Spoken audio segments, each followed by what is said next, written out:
Assista agora a história da eletricidade. Olá, professoras e professores! Começa agora mais uma programação de documentários aqui na TV Escola. E hoje vamos conhecer um período muito importante para o desenvolvimento da humanidade, assistindo ao primeiro episódio da série A História da Eletricidade. Até o século XVIII, o mundo dependia do fogo para iluminar a escuridão. Já se conhecia o fenômeno elétrico há muito tempo, mas ele não era controlado e muito menos compreendido. Foi então que uma geração de homens, inspirados por uma nova filosofia, começou a investigar a eletricidade e descobriu que ela era capaz de produzir, controlar e distribuir energia elétrica. A história desse período revolucionário que fundou o mundo moderno é o tema do documentário A Faísca, que assistiremos hoje. Logo após a exibição do filme, eu vou receber a professora de Química Verusca Cabral e o professor de Física Raimundo Nonato. Eles desenvolveram uma proposta de trabalho interdisciplinar com esse documentário e vão nos apresentar no programa Sala de Professor. Vocês não podem perder, estamos esperando por vocês. Até já! A história da eletricidade. Episódio 1, A Faísca. Imagine o nosso mundo sem a eletricidade. Ele seria escuro, frio e silencioso. De certa forma, seria como o início do século XVIII, pontapé inicial da nossa história.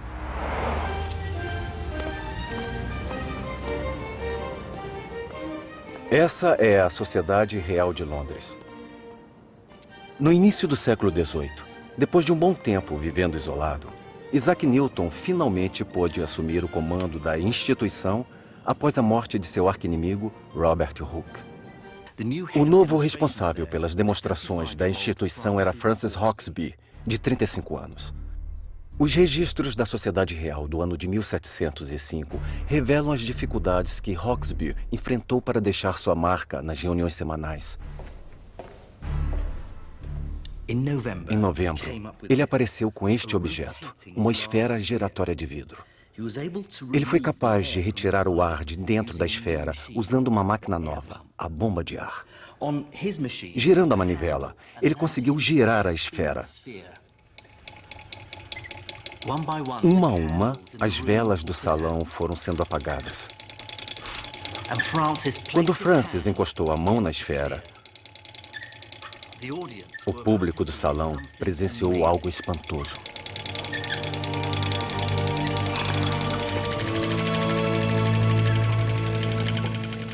Dentro da esfera de vidro, uma luz estranha começou a se formar, dançando em volta da mão de Francis.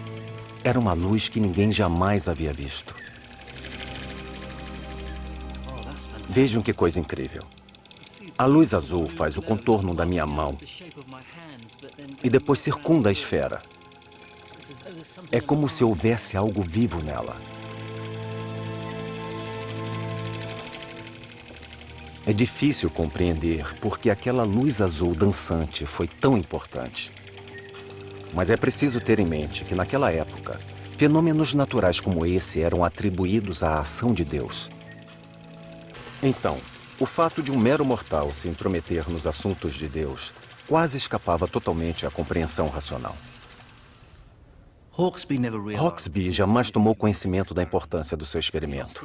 Ele perdeu interesse na esfera luminosa e passou os últimos anos da vida criando experimentos ainda mais espetaculares para Isaac Newton testar suas outras teorias. Hauksbee jamais notou que deu início a uma revolução elétrica.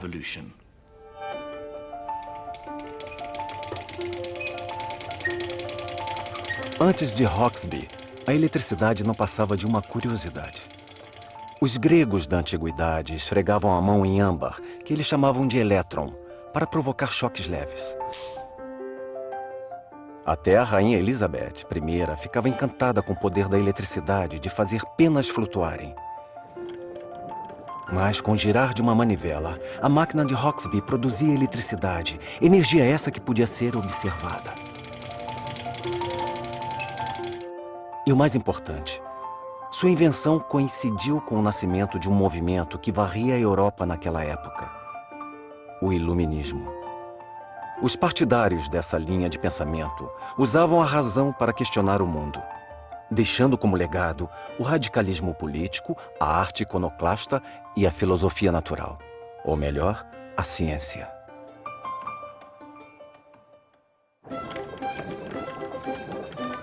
Ironicamente, a nova máquina de Hauksbee não foi adotada de imediato por esses intelectuais, mas por ilusionistas e mágicos de rua.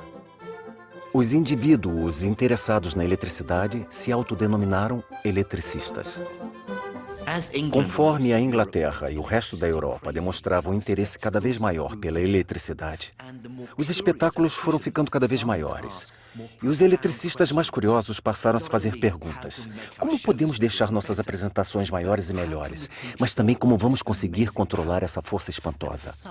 Outros questionavam se o fogo elétrico poderia servir para algo mais além do entretenimento.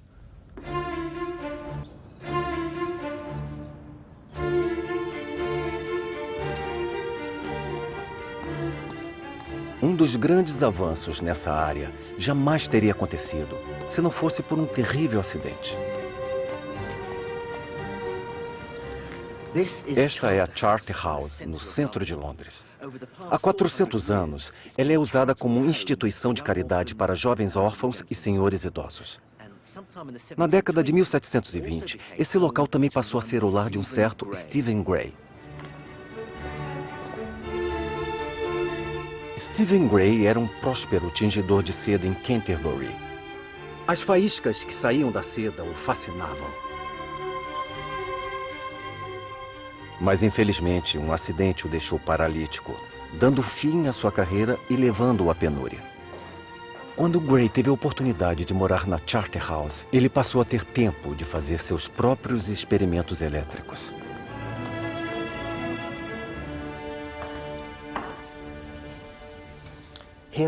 Aqui na Charterhouse, provavelmente neste salão, Stephen Gray construiu uma moldura de madeira. Na parte de cima, ele prendeu 2 balanços usando cordas de seda. Ele também contava com um dispositivo igual a este, uma máquina de Hauksbee, para gerar eletricidade estática. Diante de uma grande plateia, Gray pediu a um dos órfãos residentes da casa para se deitar nos balanços. Gray pôs folhas de ouro diante do menino.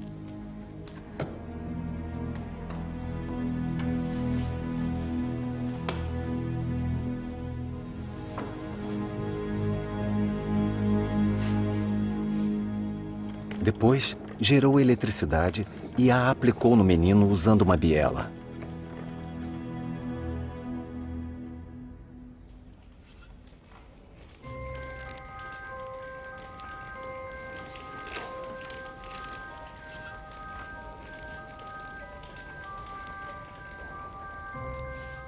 As folhas de ouro e até mesmo penas saltaram na direção dos dedos do menino. Algumas pessoas da plateia disseram que conseguiram ver faíscas escapando da ponta dos dedos. Foi um verdadeiro show.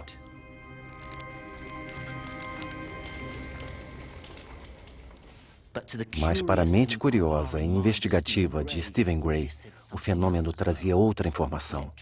A eletricidade podia se mover. Ia da máquina até o corpo do menino através das mãos dele. Só que ao chegar à corda de seda, ela não passava mais. Ou seja, o misterioso fluido elétrico passava através de alguns materiais, mas de outros não.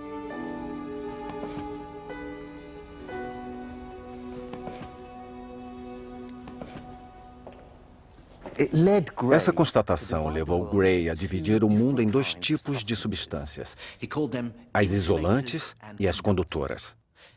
As isolantes retinham a carga elétrica, impedindo-a de se movimentar, como era o caso da seda, do cabelo, do vidro e da resina. Já as substâncias condutoras permitiam a passagem da corrente elétrica, como o menino e os metais. Essa distinção é crucial até nos dias de hoje. Vejamos essas torres de transmissão. Elas funcionam graças ao mesmo princípio usado por Gray quase 300 anos atrás. Os cabos são condutores, enquanto os objetos de vidro e cerâmica entre os cabos e os metais das torres são materiais isolantes. Eles impedem que a eletricidade vaze dos cabos para as torres e delas para a terra. Funcionam exatamente como a corda de seda usada no experimento de Gray. Na década de 1730, o experimento de Gray surpreendeu a todos, mas trazia um inconveniente decepcionante. Por mais que tentasse, Gray não conseguia reter a eletricidade que gerava por muito tempo. Ela saltava da máquina para o menino e logo se perdia. A etapa seguinte dessa nossa história é o momento em que o homem descobriu como armazenar a eletricidade. Só que essa descoberta não aconteceu na Grã-Bretanha, mas na Europa continental.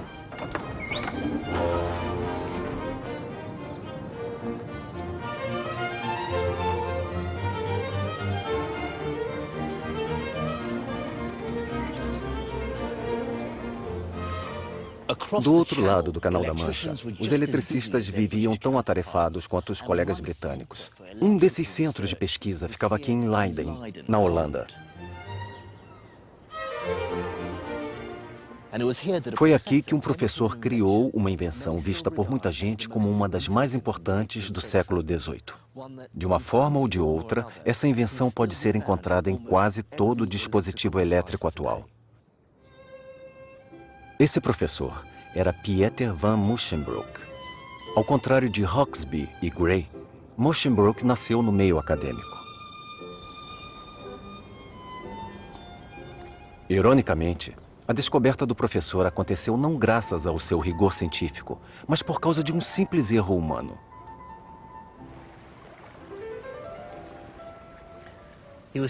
Ele vinha tentando encontrar uma forma de armazenar a carga elétrica para suas demonstrações. Seus raciocínios eram tão intensos que quase dava para ouvir o momento em que ele tentou chegar à resposta.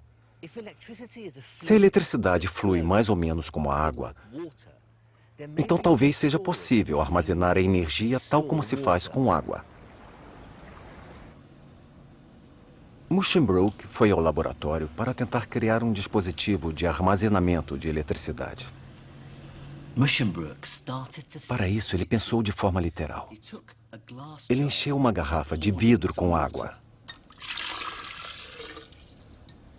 Depois, colocou dentro da água um fio condutor ligado pela parte de cima a uma máquina elétrica de Hauksbee. Em seguida, pôs a garrafa sobre um material isolante para ajudar a manter a carga elétrica dentro dela. Depois, ele tentou mandar para dentro da garrafa a eletricidade que estava produzindo na máquina através do fio que havia mergulhado na água. Mas, por mais que tentasse, a carga elétrica não permanecia dentro da garrafa. Um dia, por acidente, ele se esqueceu de pôr o isolante debaixo do recipiente, mas aplicou a carga mesmo assim e ainda por cima segurando a garrafa.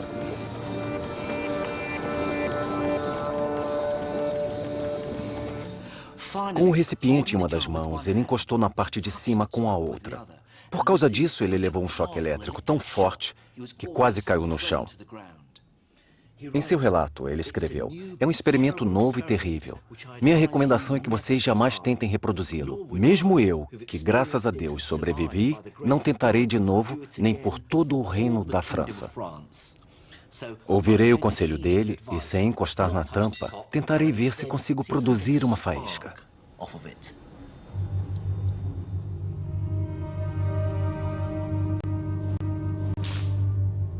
A força da eletricidade que saiu da garrafa de água foi maior do que qualquer coisa vista antes. O mais surpreendente foi que a garrafa conseguiu armazenar a eletricidade durante horas e até dias. Assim, em homenagem à cidade onde Musschenbroek fez sua descoberta, o recipiente recebeu o nome de Garrafa de Leyden. Sua fama se alastrou pelo mundo. Embora a Garrafa de Leyden tenha se tornado um fenômeno global elétrico, ninguém tinha a menor ideia de como ela funcionava. Ao se pegar a garrafa contendo fluido elétrico, o choque que ela emite é maior se o fluido elétrico vazar para a Terra. Por que o choque é mais forte quando a garrafa está vazando? Por que ele não é mais forte se todo o fluido elétrico continuar dentro da garrafa? Foi assim que os pensadores da eletricidade de meados do século XVIII encararam o desafio.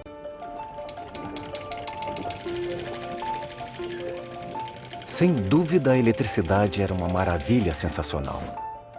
Ela liberava choques e faíscas, podia se deslocar e ser armazenada.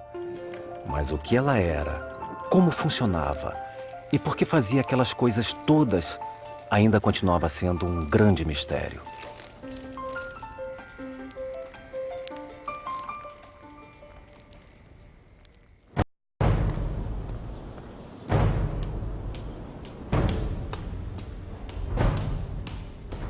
Dez anos depois, um grande avanço na área veio de uma pessoa inesperada. Um homem em guerra política e filosófica contra o jugo inglês. O que chocou mais ainda a elite eletricista britânica foi o fato de esse homem ser um mero colonizado, um americano. Este retrato de Benjamin Franklin fica aqui na Sociedade Real de Londres. Ele era um defensor ferrenho da emancipação dos Estados Unidos e via a busca pela ciência racional, em particular a eletricidade, como uma forma de combater a ignorância e o culto a falsos ídolos e, em última instância, sua elite intelectual colonizadora. Somada a tudo isso, havia uma visão profundamente igualitária e democrática que Franklin compartilhava com seus aliados, que era: este é um fenômeno aberto a todos. Temos algo aqui que a elite não entende, mas que nós podemos vir a entender. Temos algo que a elite não consegue controlar, mas que um dia poderemos controlar. E temos algo que dá origem a todo tipo de superstição, mas nós, como intelectuais racionais, igualitários e democratas, poderemos compreender sem parecer que somos escravos de magia e de mistério. Franklin decidiu usar o poder do raciocínio para explicar em termos racionais o que muita gente pensava ser um fenômeno mágico, os relâmpagos.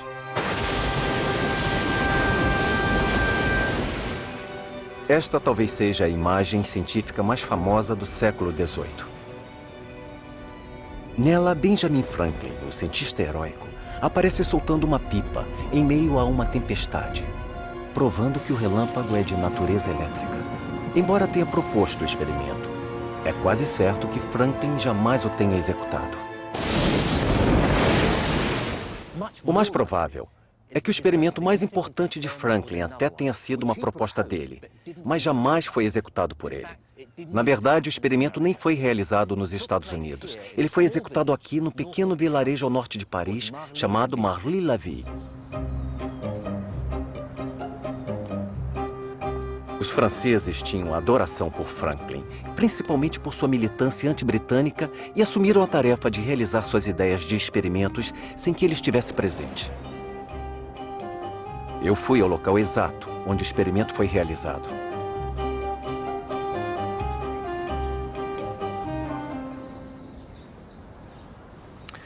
Em maio de 1752, Georges-Louis Leclerc, conhecido na França como Conde de Buffon, e seu amigo Thomas François d'Alibard ergueram um poste de metal com 12 metros de altura, 2 vezes mais alto que este aqui, mantido em pé por 3 aduelas de madeira do lado de fora da casa de d'Alibard, aqui em Marly-la-Ville. O poste de metal ficou preso no fundo de uma garrafa de vinho vazia.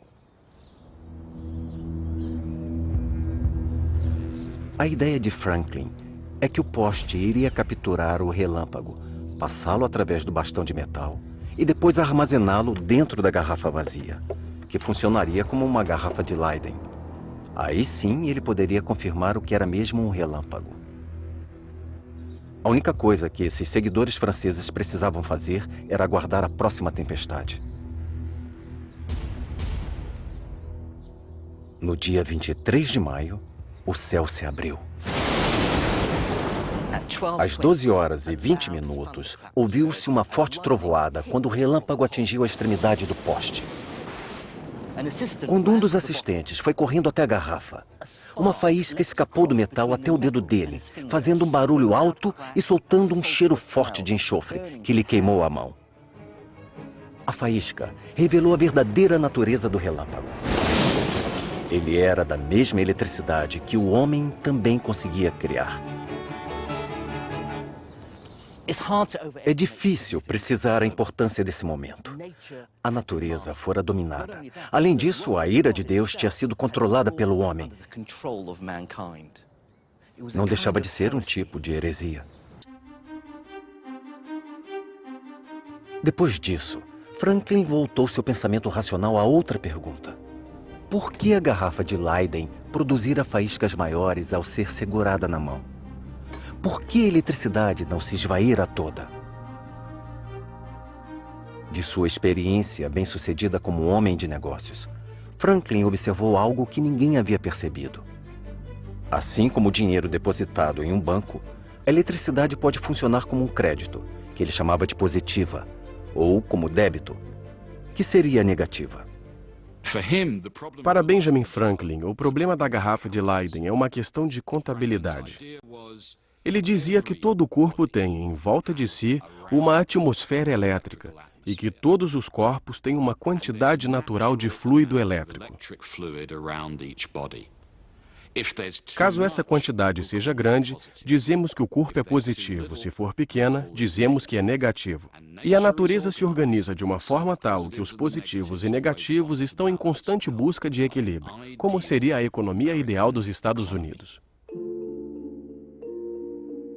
Segundo Franklin, a eletricidade seria uma carga elétrica positiva, sempre buscando anular a carga negativa. Para ele, isso explicaria o mistério da garrafa de Leyden.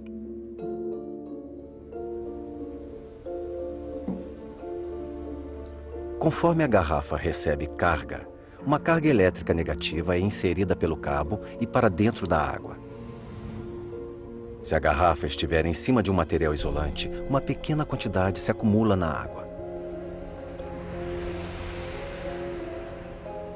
Mas, se a garrafa estiver na mão de alguém enquanto receber carga, a carga elétrica positiva será sugada do corpo dessa pessoa a partir da terra até a parte externa da garrafa, tentando anular a carga negativa de dentro da garrafa. Mas as cargas positiva e negativa são impedidas de fazer essa anulação por causa do vidro, que age como isolante. Então, a carga só faz crescer nos dois lados do vidro.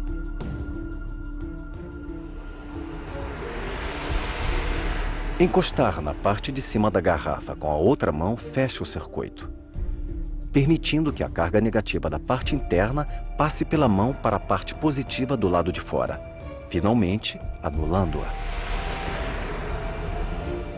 A movimentação dessa carga causa um choque forte e muitas vezes a formação de faíscas.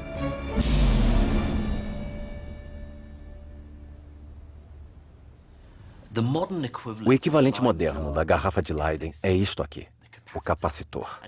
Ele é um dos componentes eletrônicos mais comuns que existem. Ele pode ser achado em toda parte. Há vários circuitos minúsculos espalhados na placa de um computador. Eles ajudam a desobstruir oscilações elétricas, protegendo assim componentes sensíveis até mesmo nos circuitos elétricos mais modernos.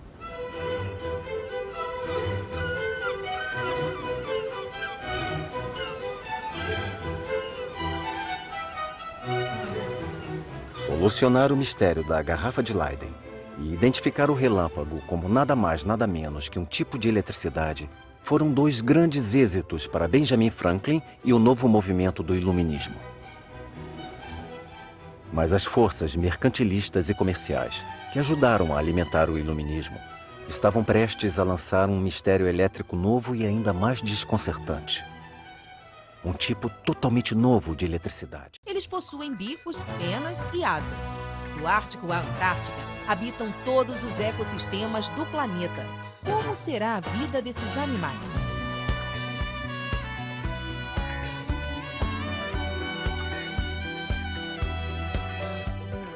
Esses cisnes provavelmente chocarão os ovos com sucesso.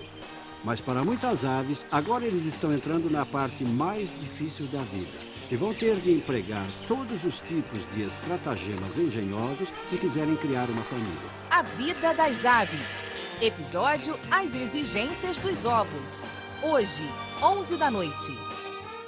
Todas as propostas de atividades do Sala de Professor estão detalhadas em fichas pedagógicas. Para acessar, entre no site da TV Escola e baixe o arquivo. Depois, é só usar do jeito que você quiser. Continue conectado ao Sala de Professor. Há uma nova sensibilidade nas escolas públicas em relação à diversidade e suas múltiplas dimensões na vida dos sujeitos, a qual vem se traduzindo em ações pedagógicas concretas de transformação do sistema educacional público em um sistema inclusivo, democrático e aberto à diversidade. Livro Africanidades Brasileiras e Educação. Salto para o Futuro. Distribuição gratuita no site tvescola.mec.gov.br. Se qualificar para o mercado de trabalho, entender e saber cantar sua música favorita, fazer amigos pelo mundo. Saber inglês é fundamental. This is good. E aqui na TV Escola, você aprende a língua do cotidiano para te ajudar a se expressar bem em várias situações do dia a dia.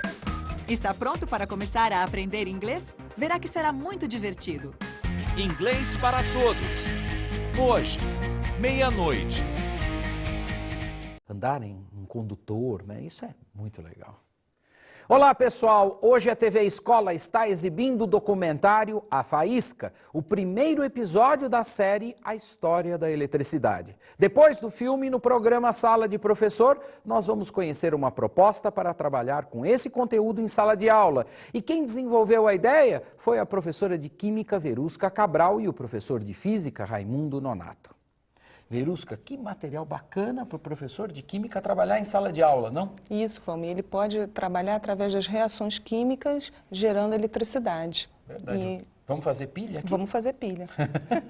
Bom, mas nós vamos empilhar, acumuladores de energia elétrica. Vamos nadar, mas não nessa solução ácida, né, Nonato? Não na solução ácida. Nós vamos aprender a associar as pilhas, né? Para tirar um melhor proveito, analisar vantagens e desvantagens. Maravilha! Então, vamos continuar assistindo ao documentário A Faísca, da série A História da Eletricidade, e daqui a pouco a gente se vê no programa Sala de Professor. É claro, até já!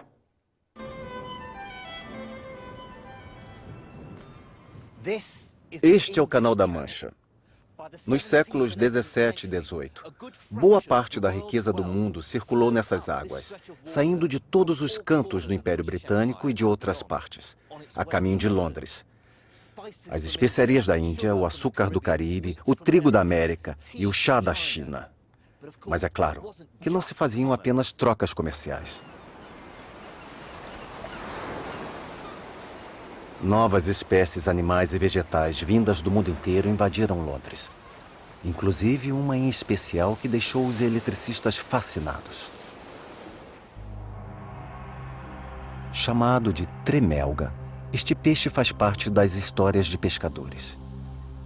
Ao que constava, sua picada seria capaz de derrubar um homem. Quando os eletricistas começaram a estudar a picada provocada por esse peixe, viram que, estranhamente, ela era semelhante ao choque produzido pela garrafa de Leyden.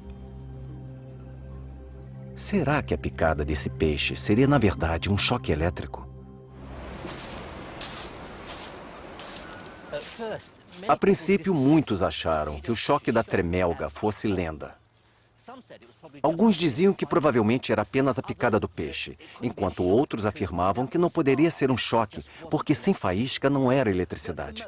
Mas tudo isso era um mistério estranho e inexplicável. Os segredos do peixe tremelga só começaram a ser desvendados graças a algumas mentes mais excêntricas e geniais da comunidade científica britânica.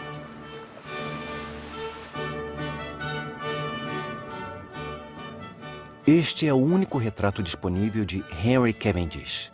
Embora fosse patologicamente tímido, Cavendish foi uma mente excepcional. Ao saber da existência do peixe tremelga, ele ficou intrigado. Um amigo escreveu para Cavendish: nessa minha primeira experiência com peixe tremelga, eu constatei que ele emite eletricidade.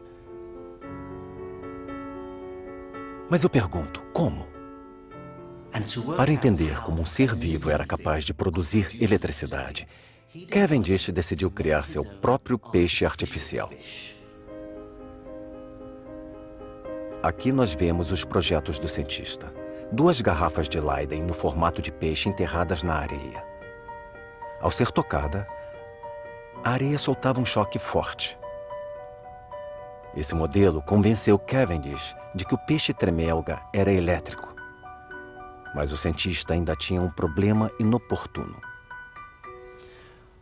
Embora o peixe real e o peixe artificial de Cavendish dessem choques fortes, o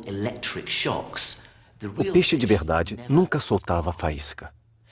Isso deixou Cavendish intrigado. Como eles poderiam ter o mesmo tipo de eletricidade se não agiam da mesma forma?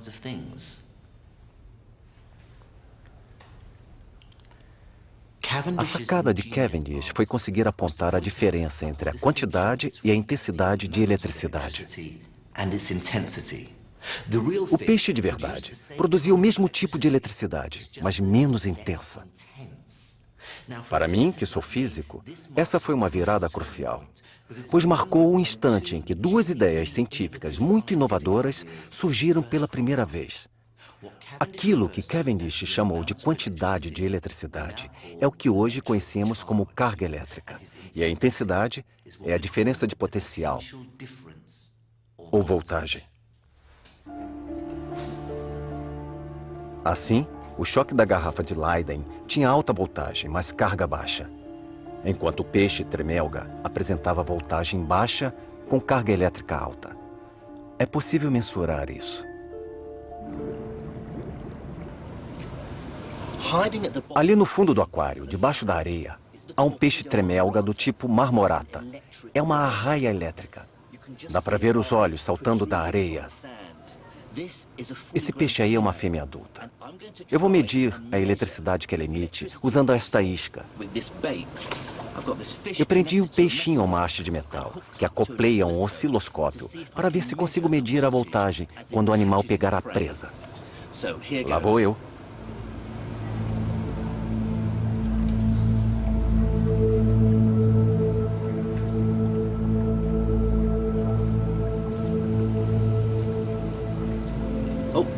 Já teve um.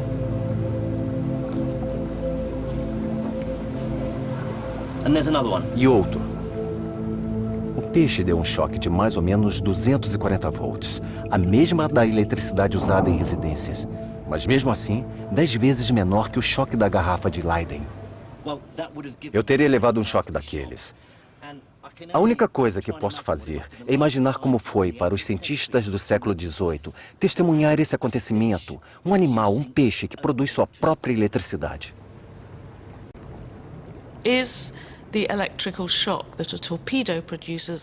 O choque que o peixe dá é o mesmo choque emitido por uma máquina ou são tipos diferentes? Será que existe uma eletricidade gerada artificialmente e outra que só é gerada em seres vivos? Esse é um debate que dividiu opiniões por décadas.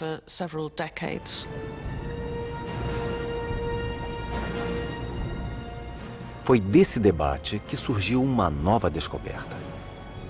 Foi constatado que a eletricidade não precisava se manifestar apenas como uma faísca ou um choque curto, mas que podia ser contínua e que a geração de eletricidade contínua impulsionaria a humanidade para a nossa era moderna.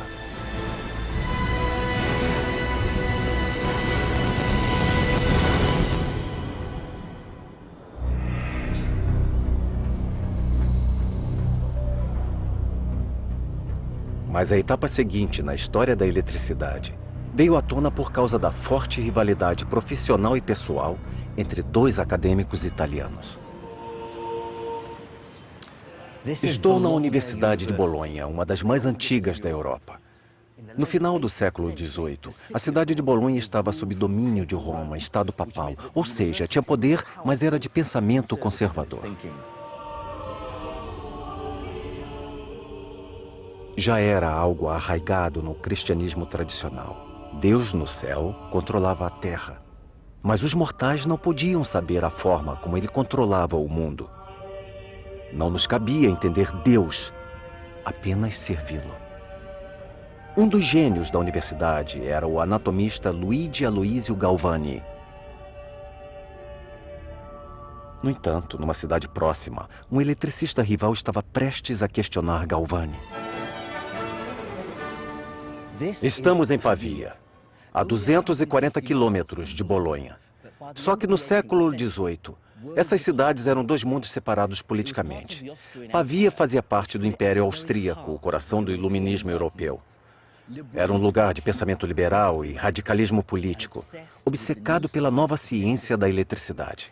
Era também onde morava Alessandro Volta.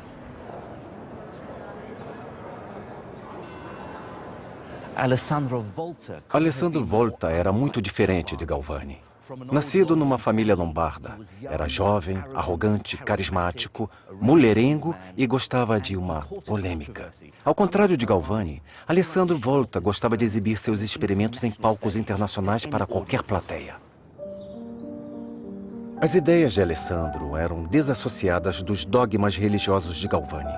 Assim como Benjamin Franklin e os iluministas europeus, ele era a favor do pensamento racional e de que a verdade científica, como um deus grego, acabaria com a ignorância.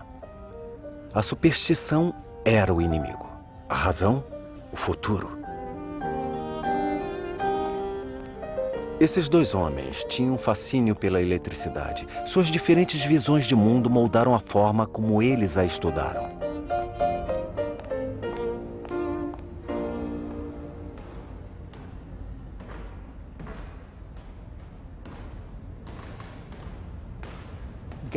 Galvani tinha interesse no uso da eletricidade nos tratamentos de saúde.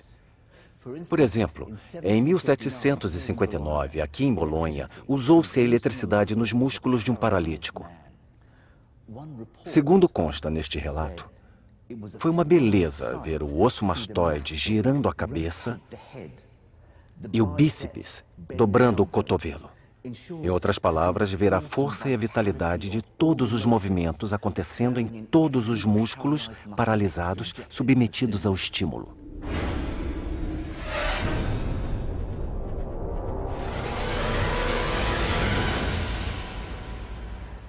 Galvani acreditava que esses exemplos mostravam que o corpo humano funciona usando a eletricidade animal. Essa eletricidade seria um fluido que sairia do cérebro e correria pelos nervos até os músculos, onde então se transformaria em movimento. Para provar essa hipótese, ele criou uma série de experimentos terríveis.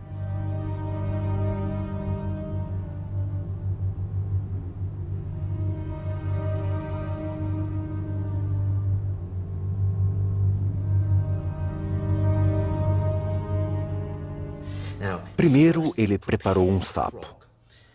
Segundo o relato escrito dele, o sapo estava sem pele e sem as vísceras. Só os membros inferiores mantinham-se juntos graças aos nervos crurais.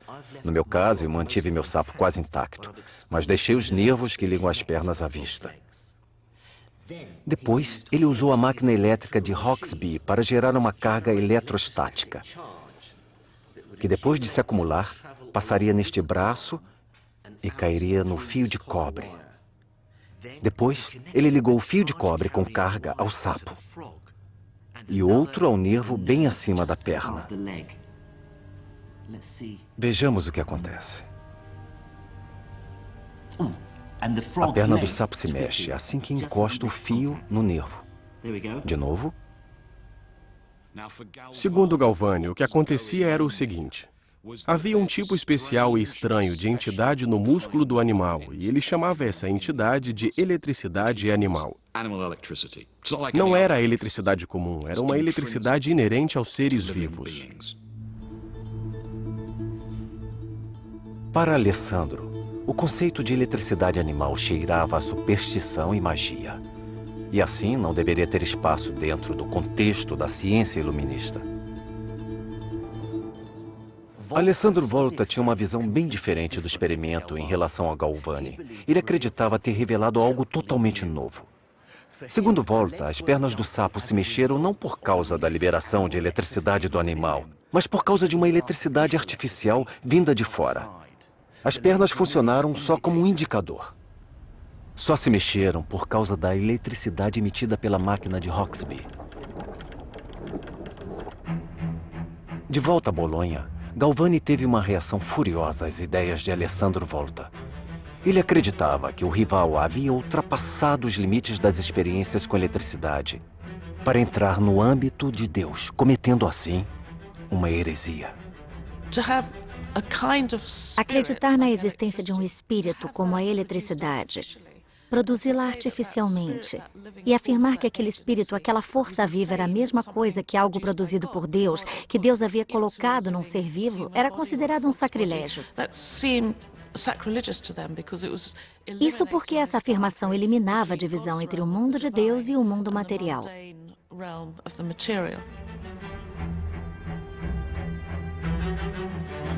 Estimulado pela indignação religiosa, Galvani anunciou resultados de uma série de novos experimentos.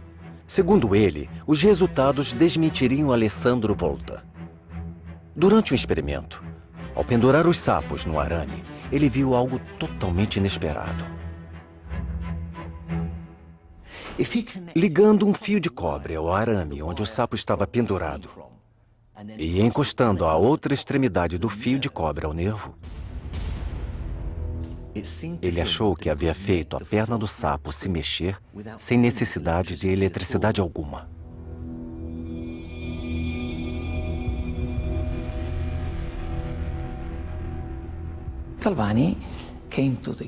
Galvani concluiu que deve ter sido algo dentro do sapo, mesmo morto, que continuou produzindo eletricidade após a morte do animal. E que, de alguma forma, os arames estavam liberando essa eletricidade. No mês seguinte, Galvani focou seus experimentos ao isolamento dessa eletricidade animal usando combinações de sapo, arames, garrafas de Leyden e máquinas elétricas. Segundo Galvani, essas experiências provavam que a eletricidade vinha de dentro do sapo.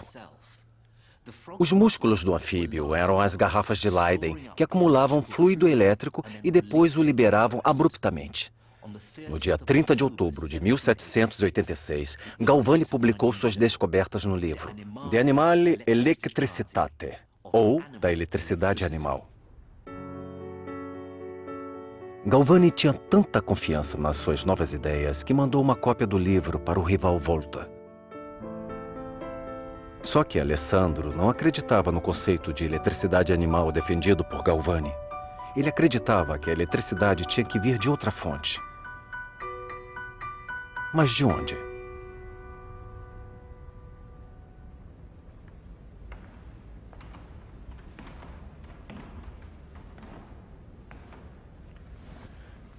Na década de 1790, aqui na Universidade de Pavia, muito provavelmente neste salão, batizado de Alessandro Volta, o próprio iniciou sua busca pela nova fonte de eletricidade.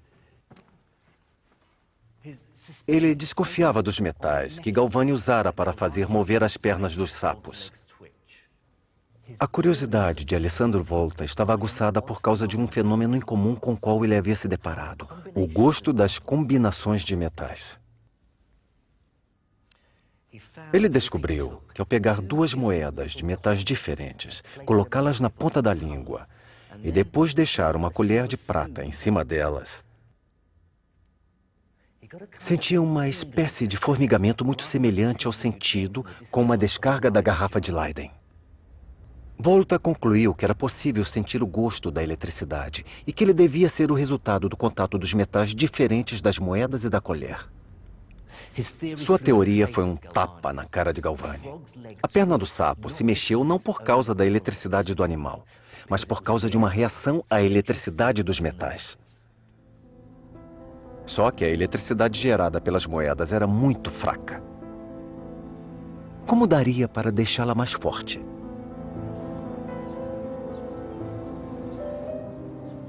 Ele teve uma ideia ao reler os artigos científicos do grande cientista britânico Henry Cavendish, e em particular seus famosos escritos sobre o peixe tremelga.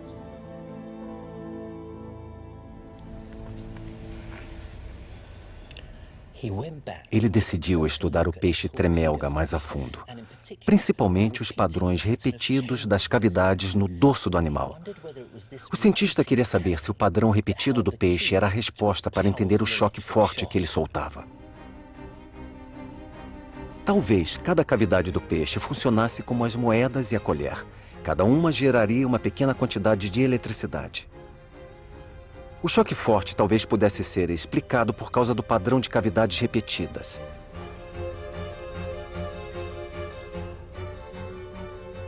Botando cada vez mais fé nas suas novas ideias, Volta decidiu contra-atacar, construindo sua própria versão artificial do peixe tremelga. Ele copiou o peixe tremelga, repetindo o padrão do animal, mas usando metal. Vejamos como ele fez. Ele pegou uma chapa de cobre e pôs em cima um papel embebido em ácido diluído. Depois pegou outra chapa de metal e pôs em cima.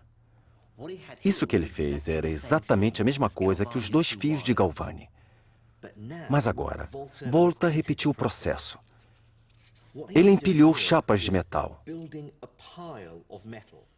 Na verdade, sua invenção ficou conhecida como pilha.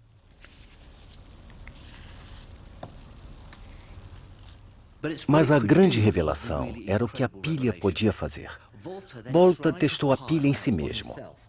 Vejamos, ele prendeu 2 fios a cada um dos lados da pilha e as outras extremidades dos fios à língua. Dava para sentir o gosto da eletricidade. Dessa vez, ela foi mais forte que o normal, além de ser constante.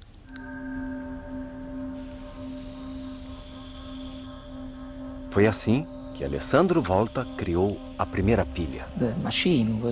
A máquina não era mais elétrica e mecânica, ela era somente elétrica.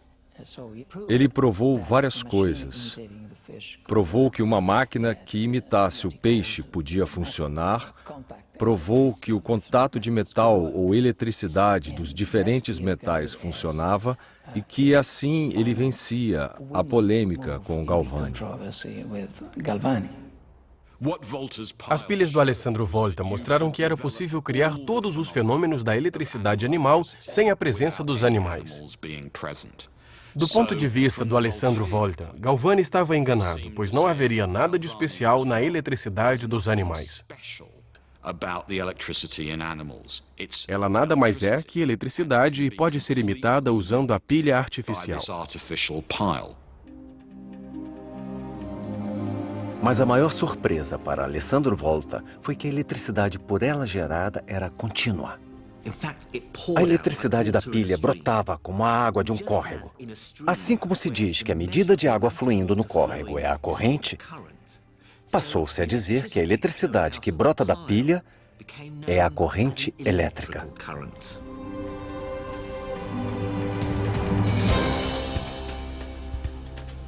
"200 anos depois de Alessandro Volta, finalmente entendemos o que é a eletricidade de fato. Os átomos dos metais, assim como todos os átomos, têm elétrons com carga elétrica em volta do núcleo. Mas no caso dos metais, os átomos compartilham seus elétrons externos entre si de uma forma própria. Ou seja, os elétrons conseguem passar de um átomo para outro. Se esses elétrons se movimentam na mesma direção ao mesmo tempo, o efeito cumulativo é uma movimentação da carga elétrica. Esse fluxo de elétrons é o que chamamos de corrente elétrica.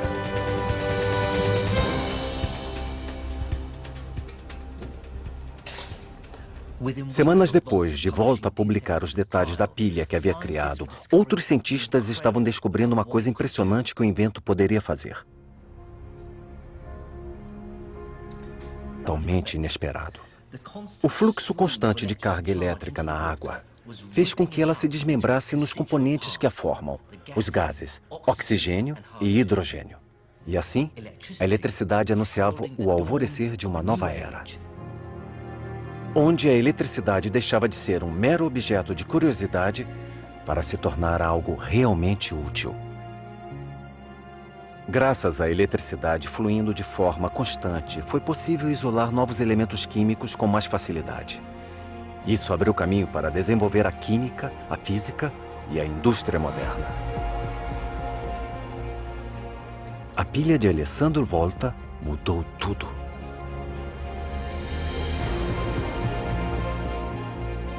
Transformou seu criador em celebridade internacional, reconhecido pelos ricos e poderosos. Em sua homenagem, uma medida elétrica fundamental recebeu seu nome: o Volt.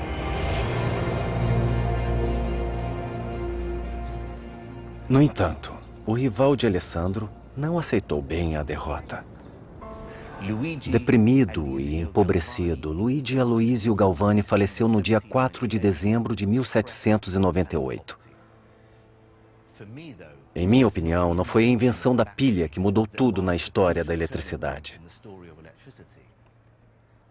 Foi o que veio depois.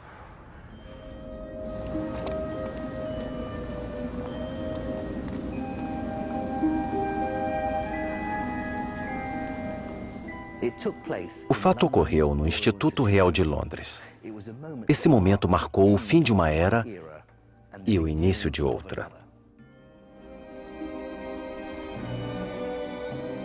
O acontecimento foi supervisionado por Humphrey Davy. Ele foi o primeiro de uma nova geração de eletricistas jovens, presunçosos e fascinados pelas possibilidades oferecidas pela corrente elétrica contínua. Em 1808, ele construiu a maior pilha do mundo. Ela ocupava uma sala inteira no subsolo da Sociedade Real e tinha mais de 800 pilhas voltaicas grudadas. Ela deveria chiar e soltar fumaça com cheiro de enxofre. Numa sala iluminada por uma tecnologia secular, velas e lâmpadas de óleo, Davy ligou a pilha a 2 filamentos de carbono e uniu as pontas. O fluxo constante de eletricidade da pilha, passando pelos filamentos, saltou o espaço vazio, fazendo surgir uma faísca constante e de brilho muito intenso.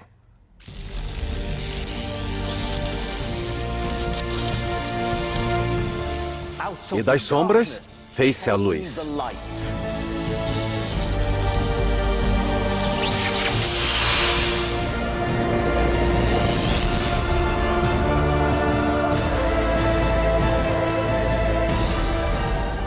O arco elétrico de Davy simboliza o fim de uma era e o início da nossa era. A era da eletricidade.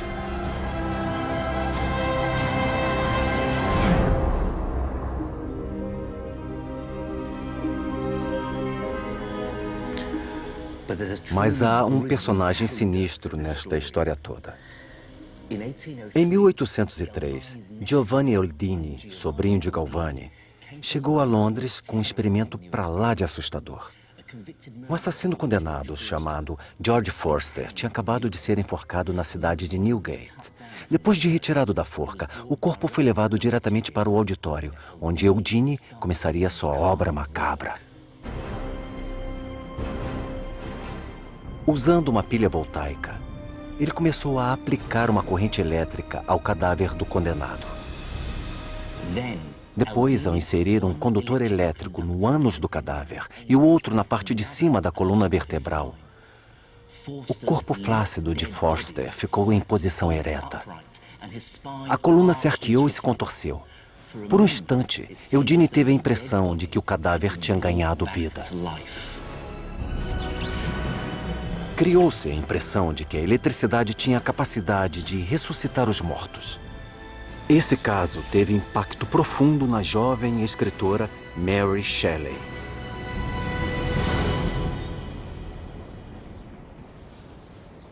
Mary Shelley escreveu uma das histórias mais impactantes e permanentes de todos os tempos. Passado em parte aqui no Lago de Como, Frankenstein conta a história de um cientista galvanista, provavelmente inspirado em Eugene, que dá vida a um monstro usando eletricidade. Depois, enojado com sua arrogância, ele abandona a criatura. Assim como o arco elétrico de Davy, o livro simboliza a mudança nos tempos.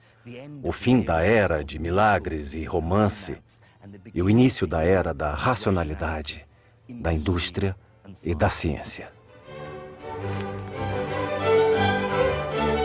Muito bem, professores, acabamos de assistir ao documentário A Faísca, primeiro episódio da série A História da Eletricidade. Agora vamos fazer um breve intervalo e quando voltarmos, vamos conhecer uma proposta de trabalho com o filme, mas é daqui a pouco no programa Sala de Professores.